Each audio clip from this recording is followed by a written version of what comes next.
बड़े big boy से start करते हैं। ऑब्वियसली इन्फोसिस के नंबर्स, आशीष क्या एक्सपेक्ट करें इन्फोसिस से?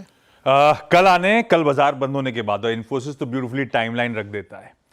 3:45 पे रिजल्ट्स आ रहे होंगे, 4:15 पे प्रेस कॉन्फ्रेंस कर रहे होंगे और शाम 5:30 बजे वो एनालिस्ट कॉन्फ्रेंस कॉल हो रही होगी। वो टाइमलाइन आपकी स्क्रीन पे। अच्छा, जब रिजल्ट सीजन की शुरुआत हो रही थी तब अपन ने मेंशन करा था कि लार्ज कैप टियर 1 में सबसे अच्छा सीक्वेंशियल ग्रोथ इन्फोसिस का होगा। क्यों कहा जा रहा था ऐसा?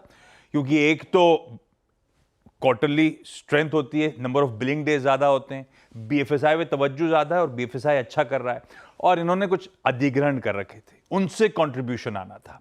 एनालिस्ट मान के चल रहे हैं कि 1 से 1.5% कांस्टेंट करेंसी में क्यू ऑन क्यू आए उछलती हुई नजर आएगी। सारे टियर 1 प्लेयर्स एक साथ स्क्रीन पर रख देता हूं, चारों के आ चुके हैं, इन्फोसिस के आने हैं, तो आपको तस्वीर क्लियर हो जाएगी किस तरह का आउट परफॉर्मेंस इन्फोसिस से एक्सपेक्टेड है। स्क्रीन पे आएगा ये रहा, सारे के सारे अब एक्चुअल नंबर्स हैं, ये सब में क्यू ऑन क्यू दबाव था। इन्फोसिस एक्सपेक्टेड कि अच्छा परफॉर्मेंस होगा। जहां तक मार्जिन की बात है, फ्लैट होंगे। पिछले क्वार्टर में थे 21%, उसी के इर्द गिर्द। एक तो रेवेन्यूज बढ़ रहे होंगे तो यूटिलाइजेशन इंप्रूव हो रहे होंगे, पर उसके सामने वेज हाइक्स लिए हैं तो वो निगेट हो जाएगा। इसलिए मानकर चला जा रहा है कि पिछले क्वार्टर के इर्द गिर्द ही आपको मार्जिन देखने को मिलेंगे। लार्ज डील विंस $3 बिलियन के आसपास, क्यू ऑन क्यू इंप्रूवमेंट हो रहा होगा। लेकिन पिछले साल इसी क्वार्टर से कंपेयर करूं तो काफी मामला शायद ठंडा पड़ता हुआ नजर आया आपको लार्ज टीसीवीज का। अब इंपॉर्टेंट इन्फोसिस के लिए होता है गाइडेंस, नंबर से ज्यादा उस पर सबकी नजरें रहती हैं। पिछले क्वार्टर में पूरे साल के लिए जो गाइड करा था वो था 0 से 3% होगी कांस्टेंट करेंसी में आए।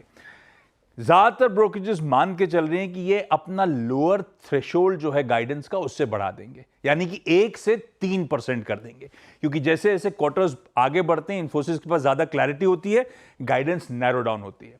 पर कुछ ब्रोकरेजेस कह रही हैं कि शायद इनऑर्गेनिक इनिशिएटिव्स, यानी कि जो अधिग्रहण किए थे उससे 50 बेसिस पॉइंट्स ऐड कर लीजिए। इन्फोसिस वो ऐड करके शायद 1.5 से 3.5% की बात कर रहा होगा। तो स्ट्रीट मान के चल रही है गाइडेंस में इंप्रूवमेंट होना है, कितना? पार्टीज डिवाइडेड है। अच्छा, मार्जिन का बैंड जस का तस रहेगा 20 से 22% का, जो पिछले कई क्वार्टर से इन्फोसिस मेंटेन कर रहा है। इन्फोसिस इस बार टियर 1 को लीड जरूर कर रहा होगा, पर एक इमेज स्क्रीन पर आएगी, वो ब्यूटीफुली बताएगी आपको कहानी है क्या।